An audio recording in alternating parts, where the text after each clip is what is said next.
and you know, just getting prepared. Everything else is bullshit. Everything else, the fight matters tomorrow. So, you know, I said to the UFC, I'll be in for weigh-ins and the fight.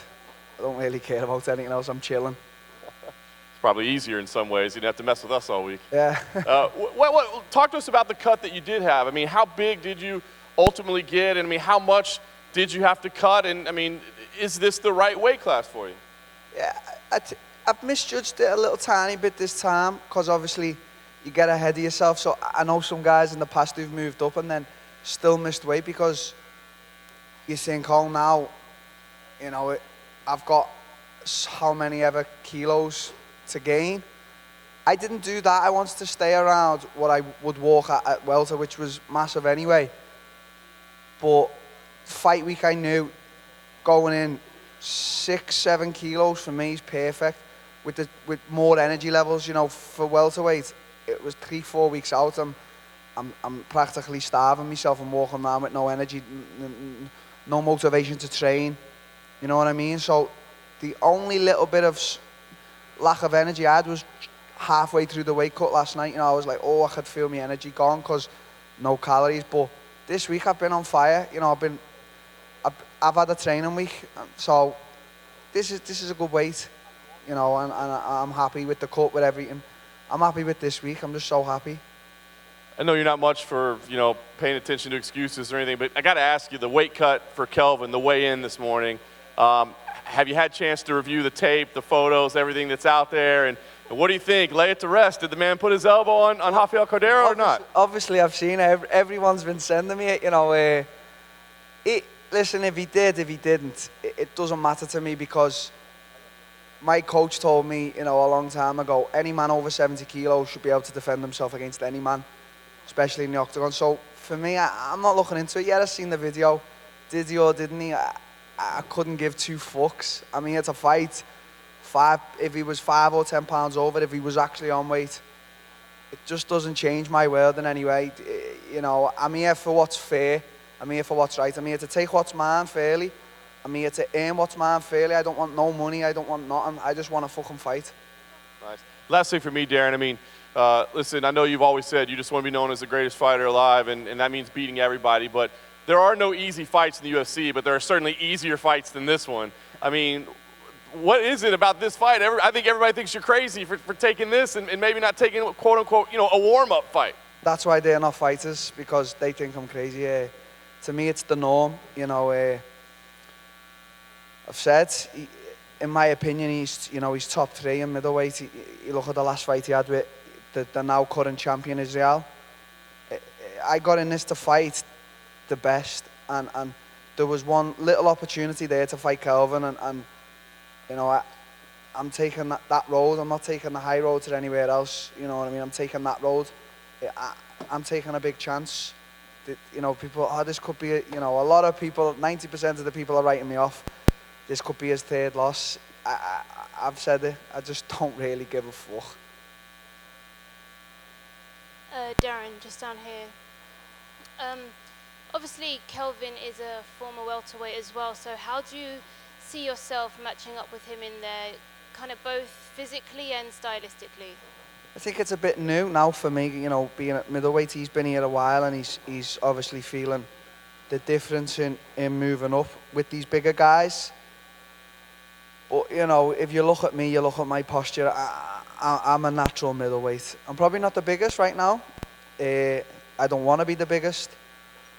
You know, I started out as a welterweight in MMA and I wanted to finish as a welter, but it just wasn't possible no more. Every fight, building more muscle, every fight, a bigger weight cut. It was just not good for me. So now, at middleweight, and you know, I'm fighting one of the best. I think it's more brand new to me, but I think I size up well against him. I know he's smaller than me, but you know, he's obviously beat all these guys in the middleweight because he's got something. You know, he's talented, he's strong, he can take a shot.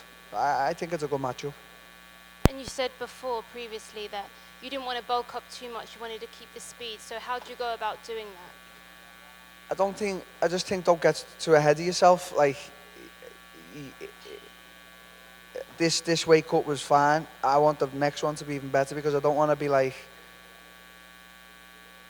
eating more than necessary just for the sake of it. Obviously, you know, it's common knowledge fighters over a weekend will pig out a little bit more, but you know, I just want to keep on a good diet, good healthy portions, keep my body healthy, and just have the minimal cut that is possible. And you know, obviously this week a lot of things, you know, maybe it was a little bit more difficult because I was probably holding about 2 kilos of water off my flight, and you know, I was a little bit jet lagged. I'm still jet lagged, but you know, yeah. If it does, you know, great. I don't feel like I would deserve it, but who am I to say? I remember when I fought for the welterweight title, I didn't campaign for that, and they put me in. You know, I want to, as I said, I want to earn what's mine, and I want to do it fairly. You know, I feel like a lot of guys are in front of me. I would take the Israel fight in my hometown, Liverpool, Anfield, for the fight itself, for the way me and him match up, for the location, for what it would be for my legacy and his. You know, so I beat Kelvin tomorrow. You know, maybe there could be talks of it, but it wouldn't be for the belt for me. It would be for the, you know, it'd be to fight him. Him as a fighter. Obviously, I know the belt will be on the line, but I feel like there's a lot more guys in front of me. I'm new. I've got to make my mark and make my stamp on this division. Alternatively, if it's not you, there is talk of him fighting Yoel Romero. I know in the past you've perhaps mentioned that Yoel's a bit of an intimidating guy. Have you thought about the fact that now you are at middleweight, you may actually have to fight Yoel Romero? I'll try and avoid that fight, maybe. No, I'm like my wrestling coach is like a massive fan of Yoel, and I am as well. You know, I follow him on the social medias, and you know, he's just a strong, solid guy at his age still, and he's a solid fighter. Don't get me wrong, if Dana come to me and said fight him on, you know, 2 days' notice, I'd still fight him. But you know, that in my opinion is a tough fight for anyone in any weight. Yoel's a tough guy. If Israel and Yoel do end up fighting, how do you see that fight actually playing out? Do you think your boy can pull away with it? I can't look past. There's a lot of people. It's mad because even after he beat Whittaker, there was just so much talk of this next guy will beat him. You can't keep saying that when the guy keeps beating everyone. Then you have to step. I remember before Conor fought Jose Aldo, and I doubted him a little bit. And then when he done that to Jose, I was like, I'll never doubt that guy ever again. And it's sort of the same thing with Israel. You know, how can we keep doubting this guy when he just keeps beating all these guys, and now he's the middleweight champion? So I think it'd be a tough fight. And as I said, I'm a big fan of Yoel. But I just can't look past Israel against him. I just think he would edge out a win. I don't think he'd stop him. I think Yoel's made of some stuff, like steel or something. But, you know, I think he would edge it out. I really do. Thanks, Daniel.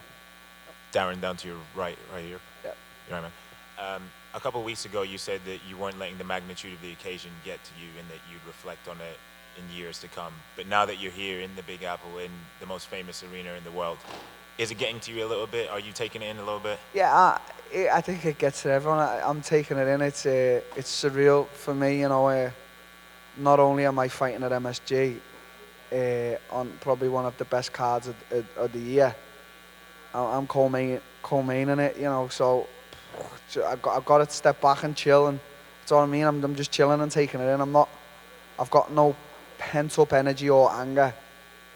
I'm just chilling. I'm just looking forward to everything. And I know you touched on it a bit before there, the prolonged travel issues, and now a lot of people seem to be doubting you a bit more. What's your message to them? It's all bullshit. It doesn't mean anything. You can tell you as a fighter, you can tell yourself that it means something. I'm jet lagged, or I had a hard weight cut, or I've got this type of problem with an injury. But at the end of the day, it's all bullshit. It's, you know, if you're here to fight, you're here to fight. You're okay. You know, I'm carrying injuries. The weight cut was a little bit hard. I'm jet lagged. I'm here to fight. No excuses, no nothing. Go in there and fight and give your best, and that's it. And to people who are doubting me, just keep doubting me. You know, I just couldn't give a fuck. I just couldn't give two fucks. And final one for me. What did you make of your face-off with Kelvin, and did you see anything when you stared into his eyes? I don't like to look into it, but I just see a confident guy there who knows he can beat anyone on earth. Same as me, you know. After 2 losses, yeah, your confidence does dip a bit, but when I'm stood in front of another man, I know I've got the potential to beat him. So, you know, I think he's here and ready. I'm here and ready. That's it. That's it. Let's make a great fight. Cheers, man. Thanks. Hi, Darren, up here. So I know you mentioned that you don't really care that much about Gastelum using, let's say, questionable techniques to make weight this morning, but you're telling me that you were here, jet-lagged, made weight the honest way, and there's no part of you that's at the very least irritated that he used controversial ways to make weight when you did it the honest way. It just is what it is. If he did, if he didn't, we'll never know. We'll never know, you know. It's that. If it was like we were talking 20, 30 pounds, I'd be like, come on, you're taking the fucking piss. 10 pounds, but, you know, if he has cheated, it's only going to be a pound or two, or what, 3. Well, Jennifer Maia missed weight. She pays 25% of her purse to her opponent, and Yeah. you know that could potentially have been you getting 25% of Kelvin's I purse. think I am getting 25% of it, but I don't want it. It's not mine to take.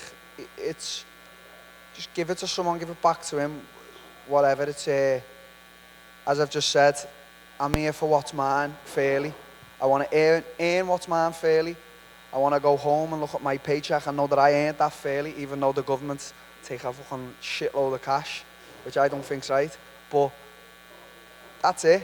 Give it to the heavyweight's daughter who's missing. You know, help a good cause. Give it back to him. He's got mouths to feed. For me, it's indifferent. I just couldn't give a shit. All right, and a final one for me. You mentioned Israel Adesanya. I think, yeah, he's really taking the MMA world by storm. No one's been able to solve that puzzle yet. That could be a future opponent for you. What do you think is the key to defeating Adesanya?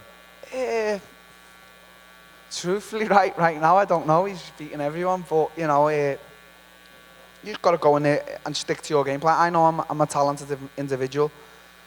I know I've got the skills to beat anyone. I truly know that. It's just whether there in the moment, you know, you do that, you do what you're meant to do there, not get dragged out of it, not get dragged into another game plan.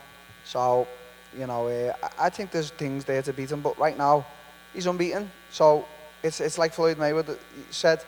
I remember Oscar saying that he gave the remedy to Canelo, but how can he give the remedy when Floyd beat Oscar? There was no remedy. He retired unbeaten. There was no remedy ever to beat Floyd. So right now it looks like there's no remedy to beat Israel. You know, he's there. He's beating everyone. What can I say? Darren over here in the back. Kelvin's never been knocked out in his career. Do you look at that challenge, and does that add a little bit more to this fight, knowing that you could be the first guy to finish him?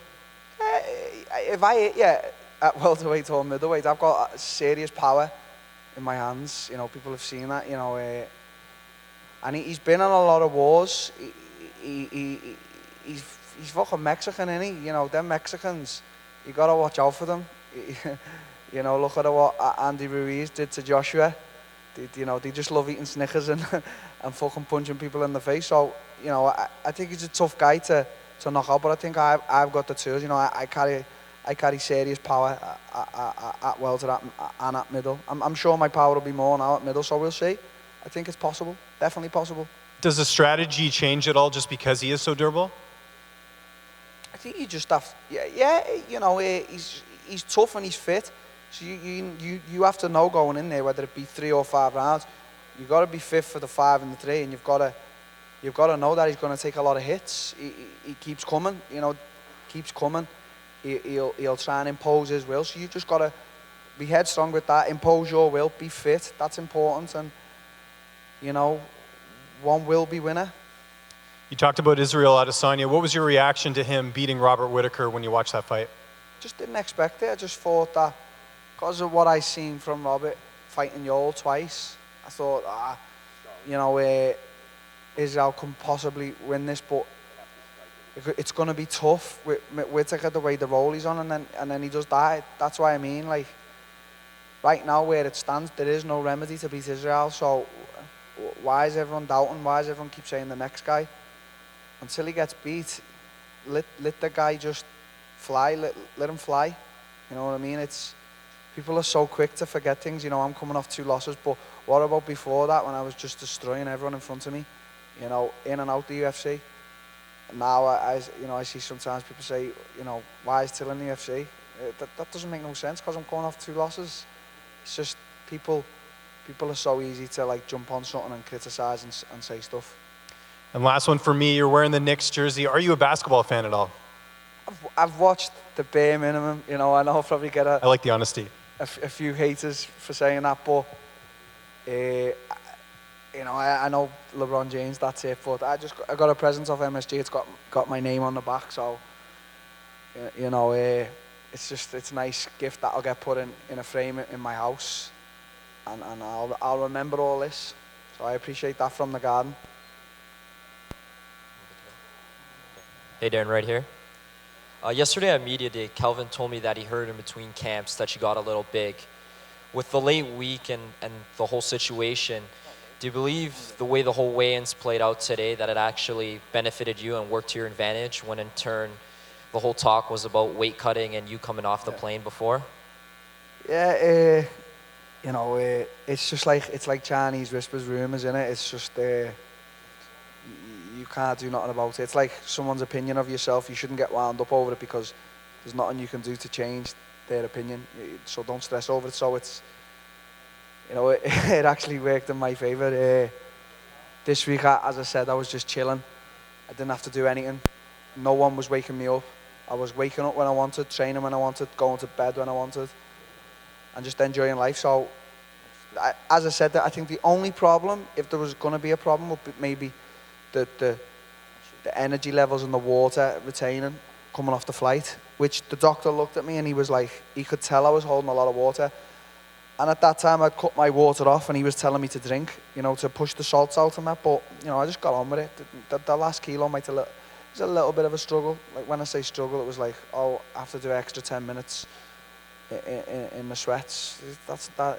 I could show you some struggles, and I'm sure you've all seen the videos of when I was making welterweight, you know, they're what you call struggles. So I've been through that. So for me, an extra 1 or 2 kilos right now at this weight is no problem.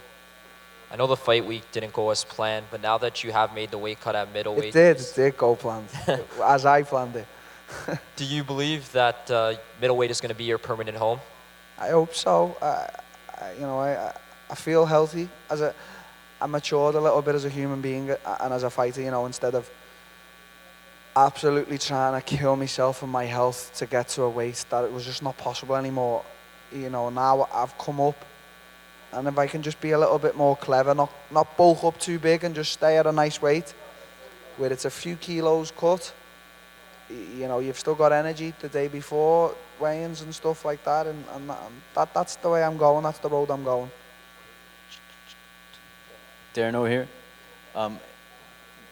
I know moving up a weight class, you're doing this because, you know, you want a healthier option for you, but does part of it excite you because it seems that 185 is more striker dominated? If you look at the former champion, if you look at the current champion, Israel Adesanya as well, they're strikers, whereas you look at 170, there's a lot of wrestlers. Does part of that add to it, the fact that there's exciting styles and it's more striking base up there? Yeah, most definitely, but also at welter it would have been good to fight some of these guys like the Champ and Colby and stuff like that, because their wrestling abilities, and I'd love to see how I fare against them. You know, I know I lost in my welterweight world title fight against Tyron, but I lost because of the striking. You know, he tried a few takedown attempts and, you know, he wasn't able to do it.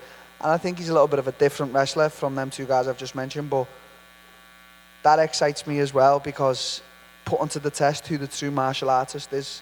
You know, this is what mixed martial arts is about. But yeah, there's a lot of strikers and Yol at this weight. So yeah, it's exciting to inflict pain and receive pain. That's what excites me.